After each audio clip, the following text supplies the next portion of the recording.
আসসালামু আলাইকুম বন্ধুরা। বন্ধুরা, এই বর্ষার সিজনে মূলত আমরা আমাদের পুরাতন গাছগুলোকে রিপোর্ট করার চেষ্টা করি, অর্থাৎ পুরাতন টব থেকে নতুন টবে স্থানান্তর করার চেষ্টা করি।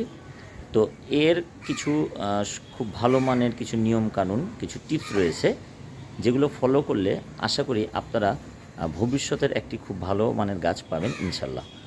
তো আজকের এই ভিডিওতে আমি সেই দিকগুলোই দেখানোর চেষ্টা করব।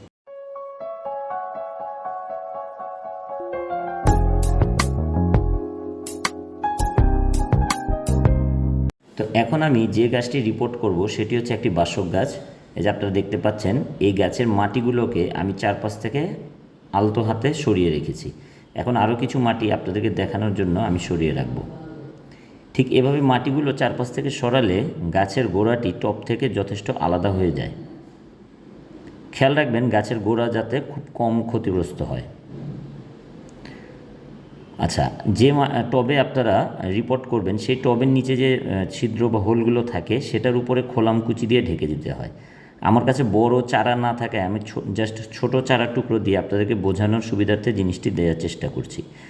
তো এভাবে চারা দিয়ে ঢেকে তারপরে উপরে মাটি দিয়ে দিবেন। আচ্ছা, যে মাটিটা আপনারা ব্যবহার করবেন সেই মাটিতে যদি ইতিপূর্বের কোনো গাছের শিকড় থেকে থাকে সেগুলো অবশ্যই পরিষ্কার করে ফেলবেন, কেননা এগুলোর শিকড় কিন্তু মাটির রস খেয়ে ফেলে। তো অবশ্যই মাটির শিকড়গুলোকে পরিষ্কার করে নেবেন। আচ্ছা, এরপরে আমরা যারা ছাদ বাগান করি আমাদের সকলেরই ছাদে মোটামুটি অ্যালোভেরা থাকে। তো এখান থেকে কিছু অ্যালোভেরার পাতা আপনারা নিয়ে নেবেন। মোটামুটি যেগুলো পাতা একটু আদামোড়া টাইপ আছে, দাগ পড়ে গেছে, এই টাইপ কিছু পাতা সংগ্রহ করবেন।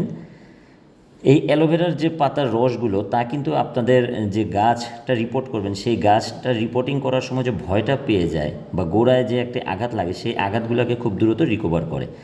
তো আমি আপনাদেরকে দেখিয়ে দিচ্ছি কিভাবে অ্যালোভেরার পাতা আপনারা ব্যবহার করবেন।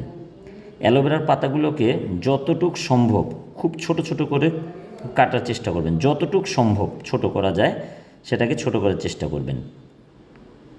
চিকনভাবে কেটে এই যে দেখতেই পাচ্ছেন আমি গুঁড়ো গুঁড়ো করেছি, করে যে মাটিটা রিপোর্ট করবেন সেখানে ছড়িয়ে দিতে হবে। ছড়িয়ে দিয়ে এটার উপরে আপনারা গাছটিকে তুলে আলতোভাবে বসিয়ে দিবেন। এই যে বন্ধুরা দেখতে পাচ্ছেন আমি গোড়াটি তুলেছি। এই যে এখানে দেখতে পাচ্ছেন মূল যে শিকড়টা সেটি কিন্তু ভালোই রয়েছে, আর ছোট ছোট যেগুলো শিকড় থাকে সেগুলো চাইলে আপনারা আলতো হাতে কেচি দিয়ে ছেটে দিতে পারেন, কিন্তু মূল শিকড়টি যাতে কোনোভাবেই ক্ষতিগ্রস্ত না হয়।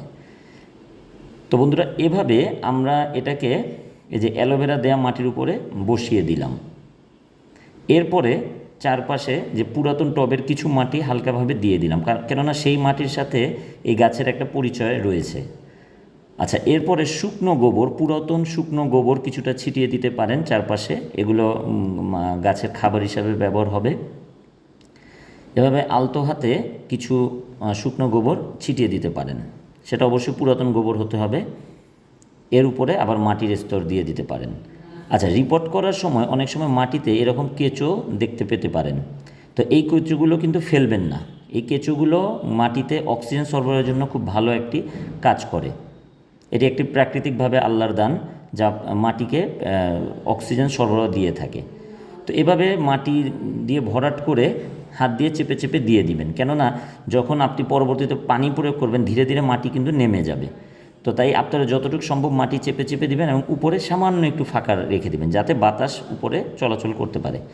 এরপর যতটুকু সম্ভব বেশি করে পানি দিয়ে ভিজিয়ে এই গাছটিকে 3-4 দিনের জন্য সানসেটে রেখে দেন, যেখানে ডিরেক্ট রোদ পড়বে না। এরপর 3-4 দিন পর যথারীতি ফুল সানলাইটে রাখতে পারবেন। তো বন্ধুরা, আজ এই পর্যন্তই। ভালো থাকবেন ইনশাল্লাহ। আগামী ভিডিও দেখার আমন্ত্রণ রইল। আসসালামু আলাইকুম ওয়া রাহমাতুল্লাহি ওয়া বারাকাতুহু।